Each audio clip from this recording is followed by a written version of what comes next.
Yo les bros, bienvenue sur Spatule Bro, je suis le chef et on se retrouve aujourd'hui pour la petite review de l'épisode final de la saison 2 de House of the Dragon.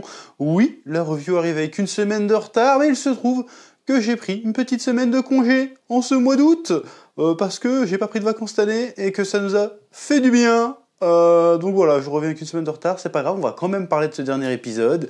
Voilà. Avant d'attaquer l'épisode, je vous rappelle que la campagne pour le Spatule Jump numéro 0 a été prolongée et qu'il reste actuellement, au moment où je vous parle, près de 14 jours pour passer votre précommande, la campagne principale étant terminée. On a décidé de vous proposer une petite prolongation d'un mois. Il reste 14 jours. Profitez-en si vous n'avez pas pu saisir l'occasion de précommander votre numéro 0 de Spatule Jump. Voilà, le lien est dans la description et dans le commentaire épinglé, comme d'habitude. Et maintenant, place à la review, bien sûr. Oui. Bon, alors, j'ai envie de dire, l'épisode était bien. En vrai, l'épisode était bien, mais il sentait pas que c'était le saison finale. Qu'est-ce qui s'est passé avec cette saison ? Bon, j'ai vu que ça avait pas mal gueulé sur cet épisode d'un point de vue international, en mode c'est quoi ce saison finale pas fou. On se souvient du saison finale de la saison 1, qui était incroyablement incroyable, où ça partait tellement en sucette, où il y avait des scènes de fou méga marquantes et tout. Là, c'était un petit peu soupolé, c'était un petit peu... Voilà, c'était un final, je vais être un peu vulgaire, c'était un final qui bandait mou, voilà, je le dis. Voilà, c'est-à-dire que toute la saison, on se disait, allez, ça va décoller, attention, il va se passer une dinguerie, et au final, il se passe pas grand-chose, quoi. Alors, je dis pas que l'histoire a pas avancé, je dis juste qu'en termes de péripéties, en termes de complot, de machin, bon, c'était un petit peu à feu doux, c'est un petit peu dommage. Le gros point noir de cette saison, ça va être tout l'arc autour de Daemon. Alors on comprend l'intention, que le personnage se remette en question, qui traverse une crise existentielle, et qui, pour finir, accepte enfin sa place. Il comprend que dans la grande histoire qui est en train de s'écrire, il finit par accepter humblement qu'en fait tout ça le dépasse et que cette histoire n'est pas la sienne, et qu'en fait lui son rôle c'est de permettre à la suite d'arriver. En gros, c'est ce qu'on voit dans l'épisode. On pourrait le traduire comme ça quand il touche l'arbre cœur, je crois que c'est comme ça que ça s'appelle, et qu'il a la vision du futur. Il voit, je sais pas si c'est le roi de la nuit qu'il voit, parce qu'il a pas la même gueule que dans Game of Thrones, donc en tout cas il voit des marcheurs blancs, il voit des zombies, il voit des dragons morts, il voit a priori sa propre mort aussi, et il voit Daenerys Targaryen. Bon, du coup il y a eu polémique, genre oui, ça veut dire que le prince qui fut promis c'est Daenerys Targaryen. Bon, moi je suis pas un expert de Game of Thrones, encore une fois j'ai pas lu tous les bouquins, j'en ai lu 2-3.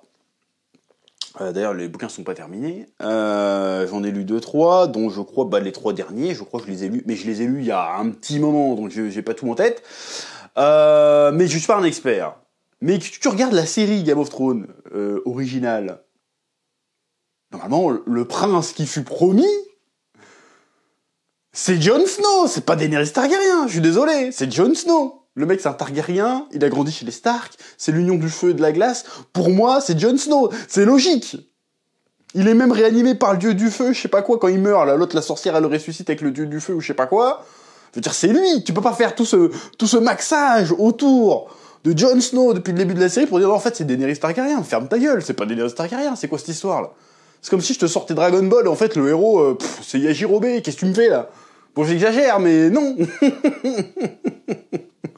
Le héros c'est Goku, c'est pas... Même si tu me dis le héros c'est Vegeta, je dis non, Vegeta est un personnage très intéressant, mais c'est pas le héros c'est Goku, ferme ta gueule, tu vois ce que je veux dire, tu peux pas me dire non en fait...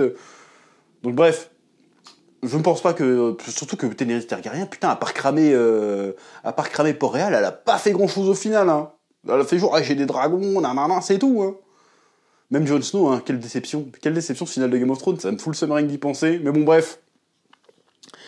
Donc, on a l'arc de Daemon. Franchement, l'arc de Daemon, il aurait pu tenir en 2 épisodes. Allez, peut-être 3. Est-ce qu'il fallait nous faire poireauter toute la saison pour faire avoir des visions cheloues où il se tape sa daronne, des visions bizarres où il parle à des fantômes et tout. C'est quoi, ça? On est dans Game of Thrones ou on est dans les fantômes de Noël passé, là? Je sais pas quoi, là. Bon, c'était un petit peu relou, c'était un petit peu chiant. Au final, il a son armée en 2 coups de cuillère à peau et l'affaire est réglée. Bon, cet arc était bien qu'intéressant. Je trouve l'exécution un petit peu pas ouf. Voilà, ça a vraiment alourdi le récit pour en final arriver à une conclusion que on l'avait vu venir à 3 km en fait. Donc, je trouve ça un peu dommage cet arc de démode. Et en fait, ça peut s'appliquer un peu à tous les arcs qu'on a eu cette saison parce que tu sens que ils sont en train de tirer sur la corde, voilà. D'ailleurs, ça a été annoncé, la série est prévue sur au moins 4 saisons. Or que tu sens que l'histoire de base, le matos, y a peut-être pas de quoi faire autant de saisons. Et on voit en fait qu'ils sont en train d'étirer le truc. Ça a été dit après, la saison a été un peu produite dans la douleur aussi. Il faut pas oublier qu'il y a eu la grève des scénaristes et apparemment que ça a pas mal joué sur l'écriture et tout ça de la série. Parce que d'ailleurs ça avait fait un peu scandale à l'époque, comme l'équipe était principalement anglais, je crois, au moment de la grève des scénaristes. Ils ont quand même pu continuer à tourner et à avancer, mais du coup il n'y a pas eu de réécriture ou quoi que ce soit, donc tu sens que ça a été finalement, quand t'as ces infos, tu vois que finalement c'est peut-être une saison un petit peu rafistolée. Apparemment il y avait une grosse bataille de prévue, en fait ils l'ont décalé à la saison 3 parce que voilà, c'était un peu une galère. Bon, et ça se ressent sur le récit, pour le coup, sur le rythme de cette saison, qui est vraiment délayé, quoi. Tu sens que voilà, ils ont rajouté de la flotte, un peu trop de flotte dans le Ricard, tu vois, c'est un peu... Je sais pas d'où je sors cette expression, mais voilà, je sors cette expression.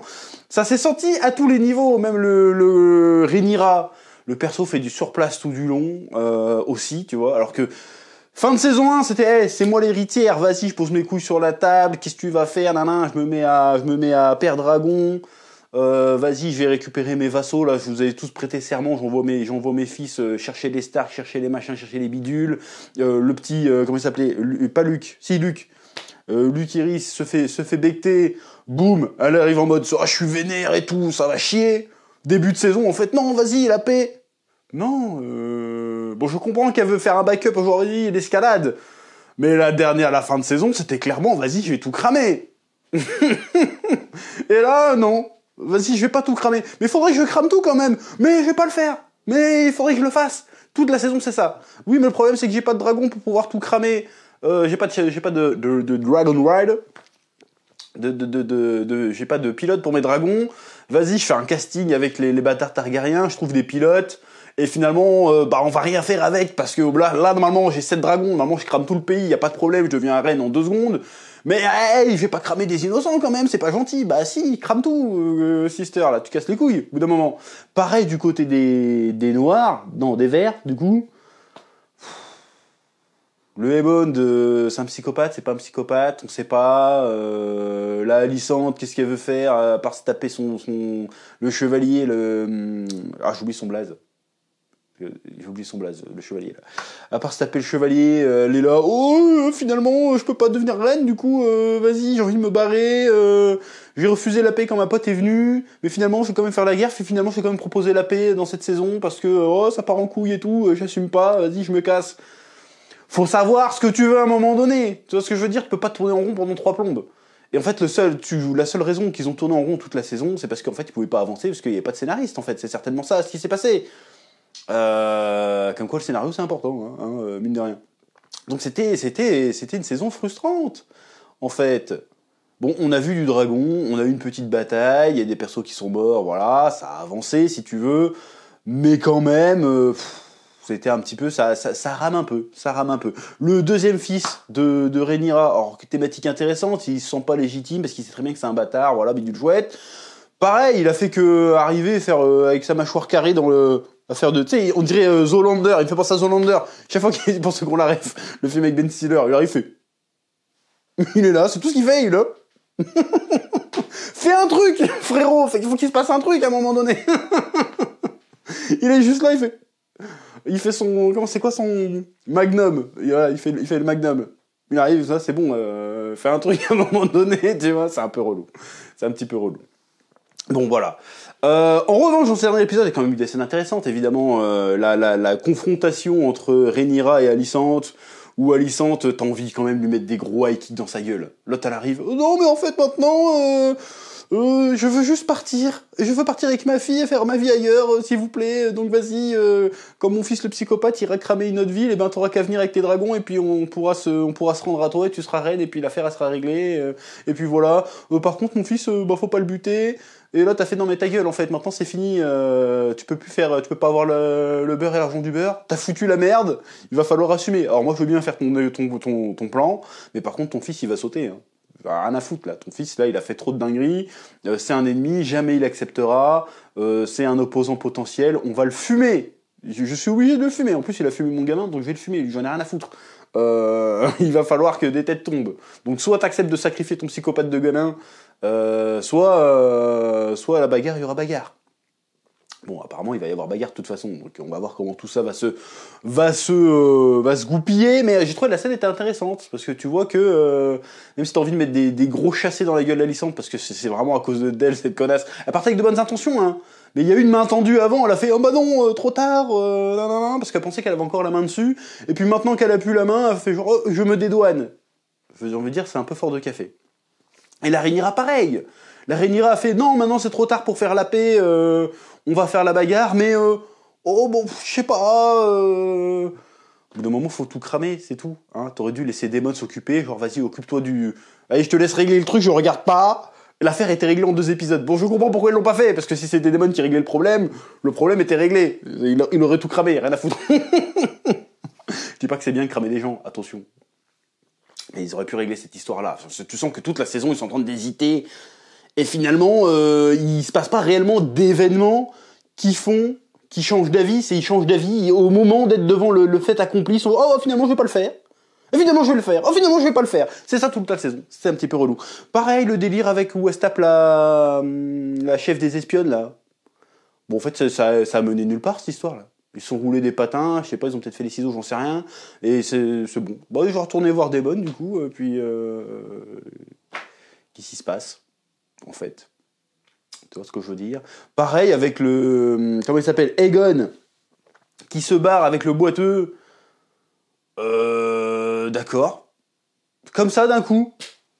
Oui, en fait, votre frère va essayer de vous buter, du coup, on va vous faire fuir le machin, et vous pouvez revenir en libérateur quand ça sera la merde. Je dis, waouh.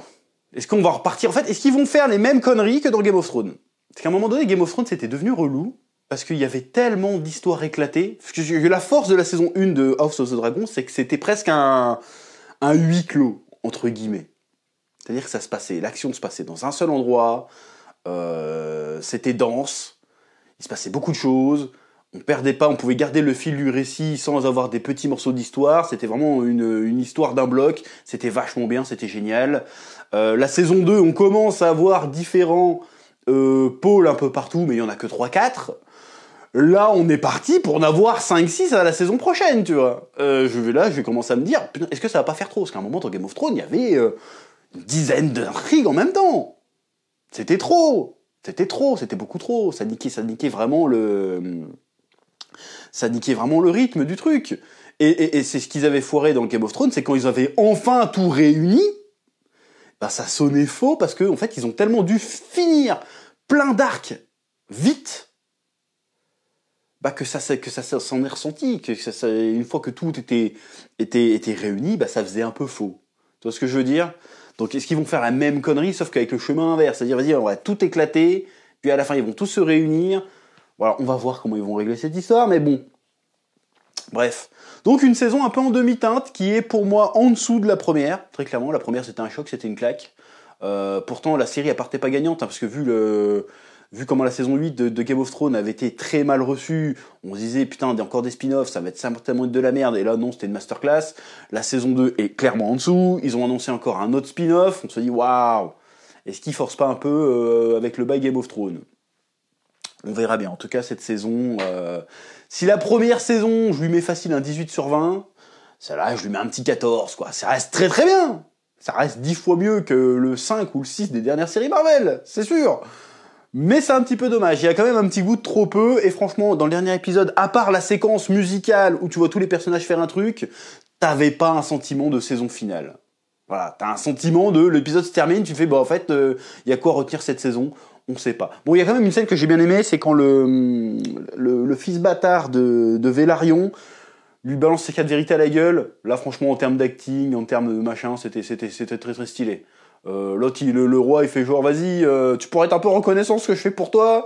Et là, tu fais, attends, qu'est-ce que tu racontes, bâtard? C'est pas maintenant que j'ai 40 piges qu'il faut venir s'occuper de moi. Hein. C'était quand j'étais petit que je crevais la dalle. Hein. Quand je te voyais que ton gamin légitime, là, en train de te pavoiser, de bien bouffer, moi, je crevais la dalle, je bossais de ouf et tout, j'avais une vie de merde. Et là, maintenant, je dois te dire merci, sale chien. Ça, c'était franchement une scène... super intéressant. En plus, il dit un truc, il fait « Ouais, maintenant que tes autres gosses sont morts, tu t'intéresses à nous, tu sais. » Oh, là, c'était quand même assez fort. Donc voilà, donc la série a toujours des qualités, évidemment. Je me suis pas ennuyé, mais tu sens qu'on n'est pas au max de son potentiel. Et j'ai peur que le fait qu'il rallonge la sauce systématiquement... Alors je sais qu'il y a l'oseille, mais là, est-ce que ça va pas jouer contre eux? Parce que ces derniers épisodes, c'est un des plus mal notés de la série. C'est le plus mal noté de la série jusqu'à maintenant. Je crois que c'est même le plus mal noté depuis, si j'ai pas de conneries à vérifier, depuis le final de Game of Thrones, tu vois. Donc, on va voir. J'espère qu'ils vont rectifier le tir à la saison prochaine. Voilà. Bref, c'est tout ce que j'avais à dire sur House of the Dragon. Merci de nous avoir écoutés, de nous avoir suivis cette saison. Et puis, je vous dis à très bientôt sur Spatule Bro pour une nouvelle vidéo. Oui.